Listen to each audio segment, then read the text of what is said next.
لم تكن مجرد مباراة في دور ال32، بل كانت مباراة نصف نهائي قبل الأوان. العالم كله يرشح هولندا، لكن على الميدان المغرب من كان يسير المباراة، يرفع الإيقاع متى شاء ويجعله يخبو متى يريد، والطواحن تدافع وتنتظر. لقد تجزأت الكرة الشاملة أمامهم، وجعلوا الطواحين تبدو أمامهم صغيرة. هذه هولندا يا سادة التي أنهت دور المجموعات متصدرة وب10 أهداف. هذه هولندا التي حاولت إفريقيا برمتها في 6 مرات أن تطيح بها في المونديال وعجزت. شوط أول كان مغربيا خالصا بالطول والعرض، ولو امتلك إسماعيل السيباري قليلا من التركيز الذي غاب عنه، لخرج المنتخب المغربي في 45 دقيقة منتصرا بهدفين. وكأن السيباري أبى إلا أن يكون رحيما ببلد النشأة والإقامة. ومع انطلاق الشوط الثاني دخل أسود الأطلس برغبة أشرس لتأكيد الأفضلية الميدانية. زحف تكتيكي مستمر وقذيفة صاروخية من القائد أشرف حكيمي زلزلت القلوب وظنها الجميع في الشباك، لكن العارضة نابت عن الحارس الهولندي وتعاطفت مع الطواحين. وفي كرة القدم هناك قانون أزلي لا يرحم: إن لم تسجل فاستعد لاستقبال العقاب. عقاب كانت شاهدة عليه الدقيقة 72، ومن هجمة مرتدة هولندية سريعة كسرعة البرق نجح كودي غاكبو في كسر بياض النتيجة ليهز شباك الأسود مانحا التقدم لهولندا على عكس مجريات اللقاء تماما. في تلك اللحظة لم يخيم الصمت على الطواحين فحسب بسبب مأساة لاعبهم الذي توفي ابنه، بل خيم الحزن والصمت أيضا على أكثر من 40 مليون مغربي حبسوا أنفاسهم خلف الشاشات. وفي المدرجات تحولت الملحمة في رمشة عين من سيطرة مغربية مطلقة إلى كابوس هولندي. لكن من يملك جينات المحاربين لا يرضى بالهزيمة. لم ينل الهدف من عزيمة الأسود، بل كان محمد وابي أكثر جرأة. أخرج أناحي وبعدي، وهما اسمان وازنان وثاقلان. أقحم سفيان رحيمي وشمس الدين الطالبي رهان تكتيكي حبس الأنفاس. وفي الأنفاس الأخيرة وتحديدا في الدقيقة 91 حانت لحظة المجد. عرضية مليمترية وحارقة من البديل شمس الدين الطالبي طار من خلال عيسى ديوب فوق الجميع وحول الكرة إلى هدف برأسية قاتلة دكت شباك هولندا وفجرت فرحة المغربية عارمة تزلزلت لها المدرجات. لم يكن ديوب مجرد لاعب كرة قدم، بل ظهر وكأنه ترعرع في المناطق الجنوبية الأبية. صحراوي أبا عن جد تجسدت في عروقه وثباته تلك الروح الشامخة، الروح الساكنة في الرمال. أبان على رقعة الميدان على نخوتهم العريقة وشهامتهم الأصلية ونفسهم الحار الذي لا يقبل الانكسار.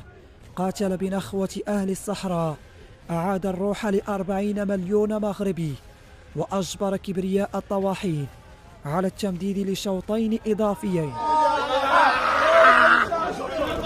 وقبل الذهاب لركلات الحسم لم تكن المعركة ضد الطواحين وحدها، بل كانت أيضا ضد صافرة ظالمة.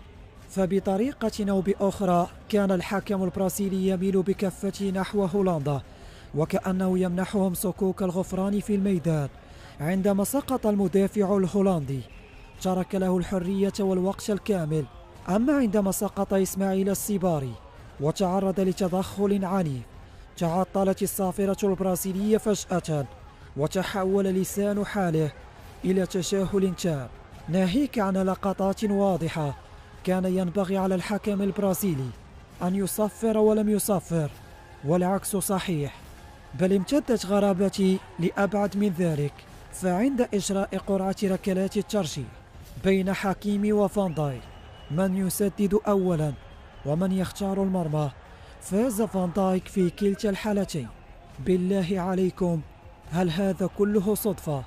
وفي نفس الليلة التي عشناها بيضاء كان مغربي آخر يصنع الحدث ويفرض كبرياء المملكة المغربية بقميص العدالة، الحكم الدولي جلال جيد وطاقمه الوطني قادوا قمة الرعب بين ألمانيا والباراغواي.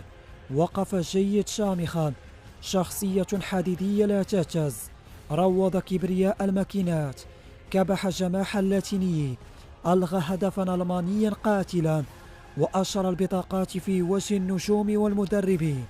إبداع المغاربة لم يقتصر في أمريكا فحسب، بل كان حاضرا في المكسيك، كيف ولا، ونحن نملك ذكريات رائعة هناك، ذكريات مونديال مكسيكو 86. أحيا ياسين بونو. فبعدما أضعنا ركلتين ترشيحيتين وحبست الأنفاس في المدرجات وعلى الشاشات، ظهر جدار اسمه ياسين بونو، ظهر عنكبوت اسمه ياسين بونو، وتشاء الأقدار أن يتقدم إسماعيل السيباري نفسه بعدما رفضته الكرة في 120 دقيقة. أطلق رصاصة الرحمة على بلد النشأة، وانتهت الحكاية. أقصيت هولندا ورد على صحافتها التي تهكمت على المغرب قبل المباراة عندما خرج إعلامها بتصريحات استفزازية، وقللوا من اللاعبين الذين ترعرعوا في هولندا، وأن اللاعبين الذين حملوا قميص المنتخب المغربي لم يستطيعوا فرض وجودهم في هولندا. لكن من شاهد الملحمة رأى جودة ترعب الكبار، لن تجد بعض مصير مصر حول شبكة بجدار من حديد، بل حتى المنتوج المحلي كان حاضرا. سفيان الرحيلي رغم إهداره لتلك الفرصة، لكنه تلاعب بمدافعي هولندا وأرسل في ركلة مباشرة إلى أمستردام. لقد شرد مغاربة هولندا من هيبتها الكروية، أظهروا كمنتخب صغير عاجز في الميدان، هزموهم في كل تفاصيل اللعب، انتزعوا السيطرة بقوة، اكتسحوهم تكتيكيا وفنيا بالطول والعرض، وافترسوا كل الثنائيات بصلابة المحاربين. عشرة الهجمات زلزلت الحصون الهولندية. هولندا كبيرة أوروبا وأحد المنتخبات التي كانت مرشحة للفوز بمونديال أمريكا 2026 استسلمت لواقعها المرير، باتت عاجزة تبحث عن طوق نجاة، وظلت مندفعة طيلة 120 دقيقة، استنشدت بركلات الترشيح، لكن ياسين بونو كان لها بالمرصاد. ليس بونو من كان رجلا وحده أمام هولندا، بل كانوا لاعبون آخرون، أو بالأحرى محاربون، استبسلوا في الدفاع عن شرف الوطن، رجال كتبوا التاريخ بدمائهم وعرقهم. المغرب لم يعد مجرد منتخب يشارك في البطولة، انتهى زمن الحصان الأسود، ومن يفوز على البرتغال وإسبانيا وهولندا فإنه يستحق أن يكون مرشحا. عموما مباراة للتاريخ ستبقى محفورة في الأذهان. عموما مباراة للتاريخ ستبقى محفورة في الأذهان. عيش الحياة، الله يرضى عليك، الله يرضى عليك.